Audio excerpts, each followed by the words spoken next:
Bismillahirrahmanirrahim. Assalamualaikum warahmatullahi wabarakatuh ya. Di dalam pelajaran IPA kita kelas 8 ya. Di dalam pelajaran IPA bertemu dengan Ibu ya. Nah, di semester 2 ini kita akan memulai materi pada pelajaran IPA itu pada bab sistem peredaran darah manusia. Pada sistem peredaran darah manusia ini, pada manusia terdiri atas alat peredaran darah dan darah. Kemudian, sistem peredaran darah pada manusia juga dapat mengalami gangguan pada sistem peredaran darah ya. Nah, di sini kita akan mempelajari terlebih dahulu alat peredaran darah dan darah.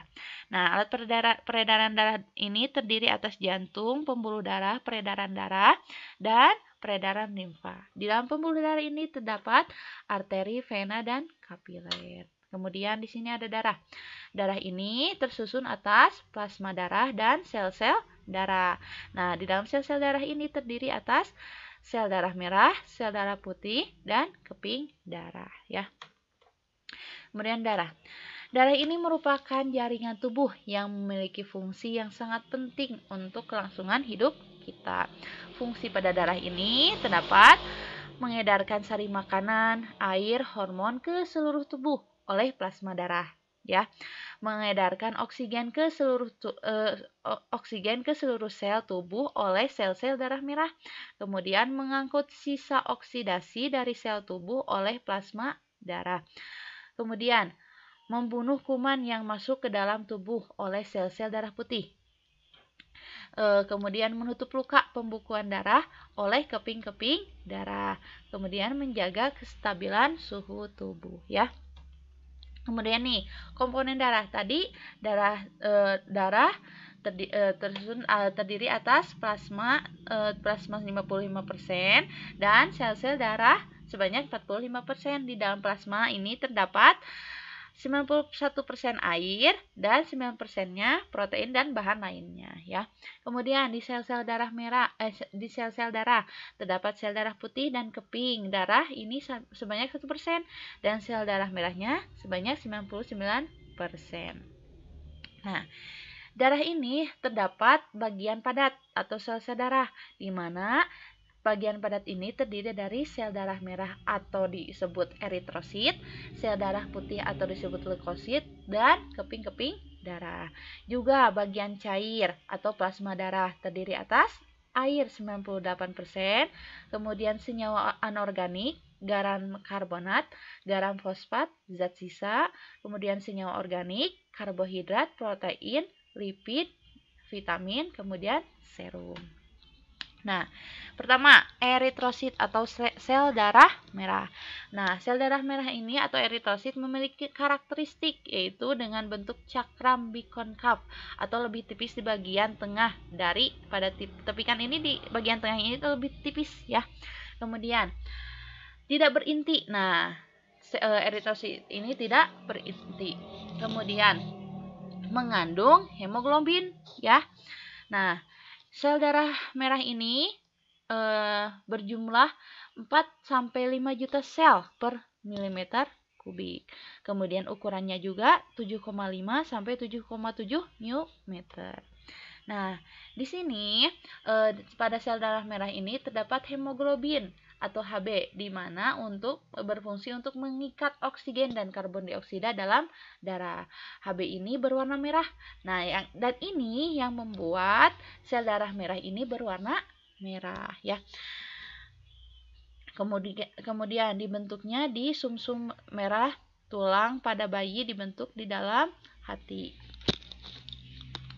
Kemudian umur eritrosit ini 120 hari. Sel darah merah akan diuraikan di dalam limfa dan hemoglobinnya terlepas dibawa ke dalam hati dan dijadikan zat warna empedu atau bilirubin.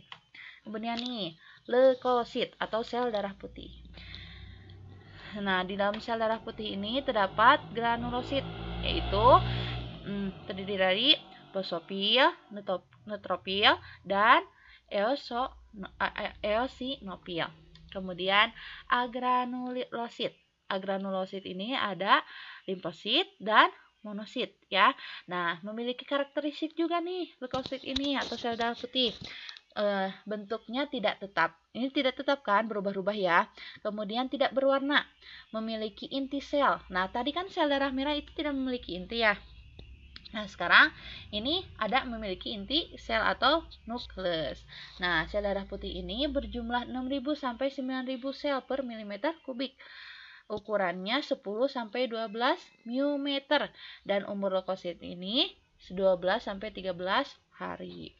Kemudian, nah setelah 13 ini akan rusak gitu. Dibentuk di sumsum merah tulang, limfe dan kelenjar limfe. Kemudian nih, sel darah putih atau leukosit merupakan sel yang memiliki fungsi untuk memerangi infeksi atau pertahanan tubuh dari serangan mikroorganisme. Jadi, ketika kalian sakit, sel darah putih ini berfungsi untuk memerangi infeksinya atau pertahanan tubuh dari serangan mikroorganisme. Tetapi, kalau misalkan sel darah putih itu kebanyakan, itu tidak baik juga. Bisa ada penyakitnya ya kan, kalau sel darah putih terlalu banyak itu, yaitu leukemia ya. Kemudian kemampuan sel darah putih atau leukosit menembus kapiler darah dan masuk ke jaringan tubuh. Kemudian memakan kuman penyakit ya. Kemudian ini ada trombosit atau keping darah. Keping darah ini memiliki karakteristik, yaitu memiliki bentuk yang tak beraturan nih, platelets. Nah, ini bentuknya tidak beraturan kan, dan tidak berinti dan mudah pecah ya. Jumlahnya ini ada 200.000 sampai 400.000 sel per milimeter kubik. Ukurannya 2 sampai 4 μm. Nah, dibentuknya di sumsum dan sumsum tulang. Gitu ya. Kemudian nih, trombosit ini mengeluarkan trombokinase. Nah, di mana ini akan membentuk vitamin K atau protrombin, kemudian menjadi trombin. Kemudian setelah menjadi trombin menjadi fibrinogen, kemudian menjadi fibrin ya.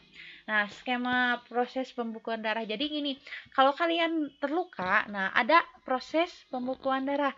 Kenapa tiba-tiba berhenti? Nah, berarti itu ada proses pembekuan darah oleh keping-keping darah. Begitu ya. Jadi untuk pertemuan hari ini Ibu cukupkan sekian ya. Mudah-mudahan kalian paham dengan apa yang telah Ibu sampaikan ya.